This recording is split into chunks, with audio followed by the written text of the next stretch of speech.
Mas há um Deus nos céus que revela os segredos. Ele revelou o que vai acontecer no fim dos dias.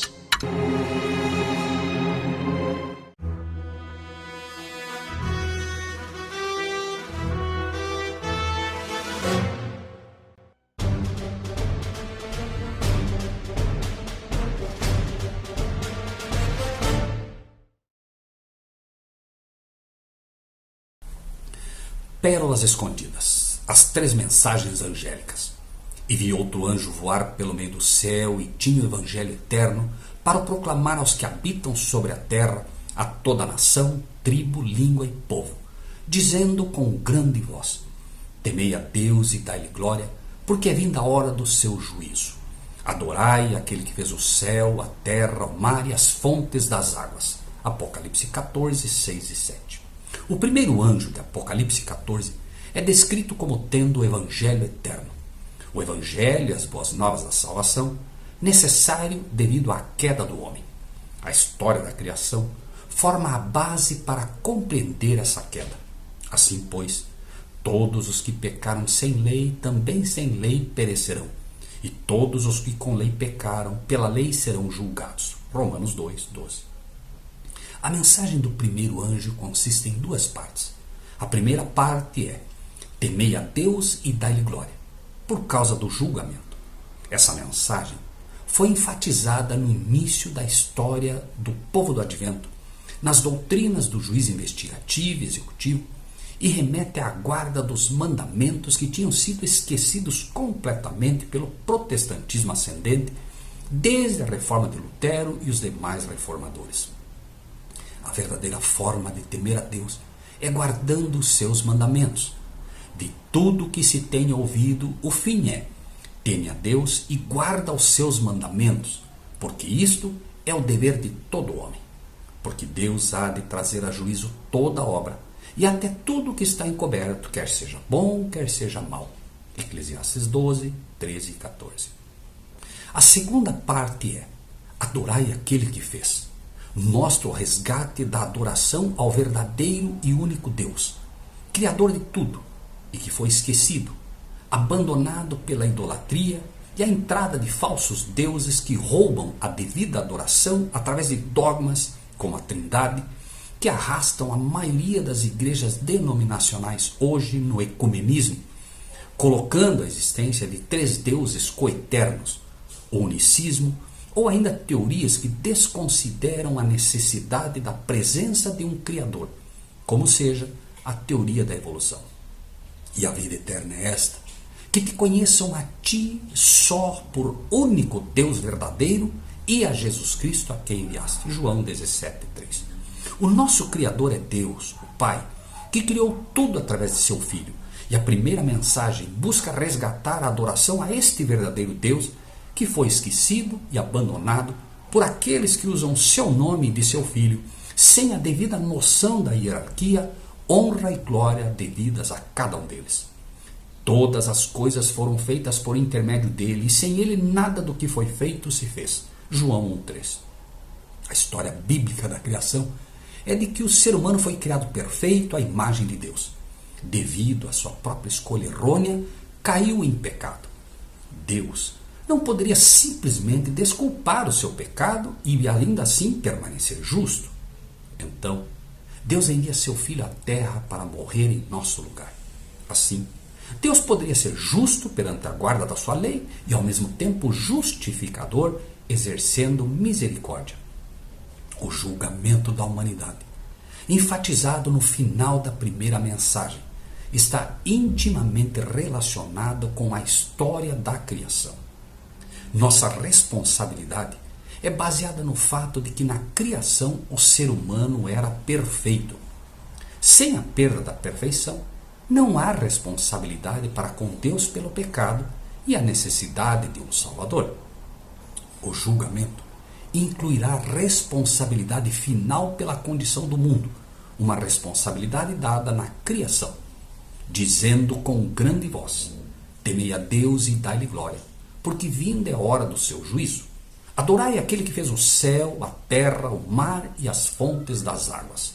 Apocalipse 14, 7. O segundo anjo.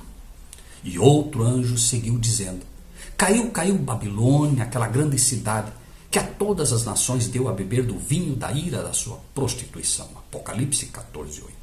O segundo anjo declara que caiu Babilônia, porque a segunda mensagem vem somente depois da primeira.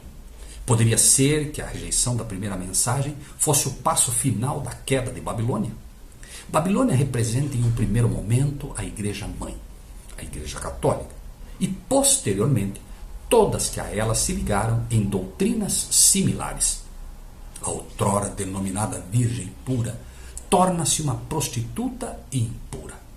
A fornicação implica que algo está tomando o lugar de Cristo. A Bíblia frequentemente retrata o relacionamento de Cristo e da Igreja como a de um casamento. O esposo, Cristo, é identificado como Salvador e Filho de Deus, o Criador. Este texto ensina que a substituição por outro Deus fez dela uma adúltera e contaminada.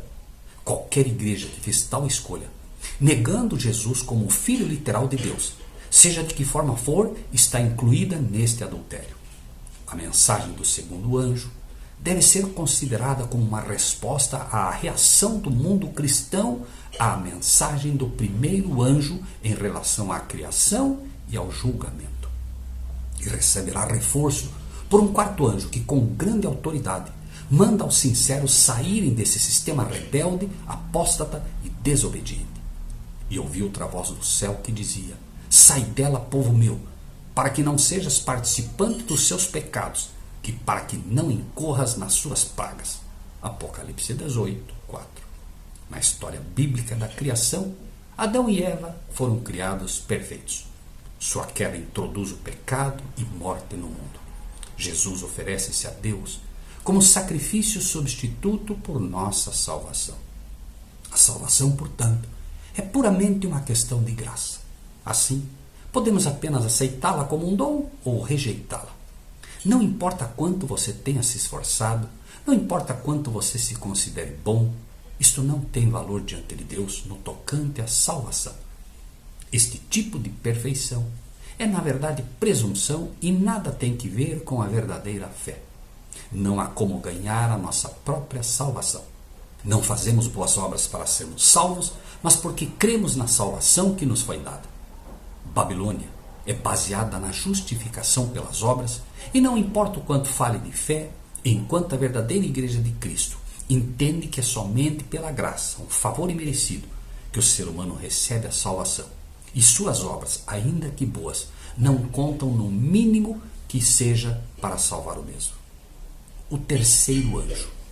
E seguiu-os o terceiro anjo dizendo com grande voz: Se alguém adorar a besta e a sua imagem, e receber o sinal na sua testa ou na sua mão, também este beberá do vinho da ira de Deus que se deitou, não misturado, no cálice da sua ira, e será atormentado com fogo e enxofre diante dos santos anjos e diante do Cordeiro. E a fumaça do seu tormento sobe para todo sempre, e não tem repouso nem de dia nem de noite, os que adoram a besta, a sua imagem, e aquele que receber o sinal do seu nome. Aqui está a paciência dos santos. Aqui estão os que guardam os mandamentos de Deus e a fé em Jesus. Apocalipse 14, 9 a 12. A mensagem do terceiro anjo é uma advertência. Não adore a besta e não receba a sua imagem. Aqueles que desconsiderarem esta advertência enfrentarão o julgamento e a punição. Adorar a besta ou a Trindade no lugar de Deus é um adultério espiritual. A marca da besta é um sinal de adultério e queda espiritual. Essa queda vem como resultado da rejeição da mensagem do terceiro anjo. Adorar a Deus, o Criador, e aceitar sua oferta de lhe declarar não culpado no julgamento. Os que rejeitam a mensagem do primeiro anjo se unirão aos demais para perseguir os que discordam deles. Eles vão até mesmo valer-se da própria força para impedir qualquer pessoa de aceitar a mensagem dos três anjos. A mensagem também mostra que a adoração da besta e a recepção de sua marca envolverá controvérsia com o sábado, outro pilar que já está sendo colocado de lado por todos que se dizem a Igreja de Cristo. A observância do sábado está baseada no relato bíblico da criação em 6 dias e traz a marca daquele que tudo criou, pois no 7º dia colocou seu selo criativo, sua assinatura daquele que tudo fez. Guardando o sábado, testemunhamos e evidenciamos nossa aceitação da primeira mensagem angélica: adorar ao Criador. Adorando a Deus no sábado, no seu dia, testemunhamos que aceitamos a Bíblia como autoridade máxima e testificamos que aceitamos a salvação somente pela graça, baseada apenas nos méritos do sacrifício substituto de Jesus, que assim como o Pai no sábado descansou da obra criativa, também no sábado descansou da obra redentiva.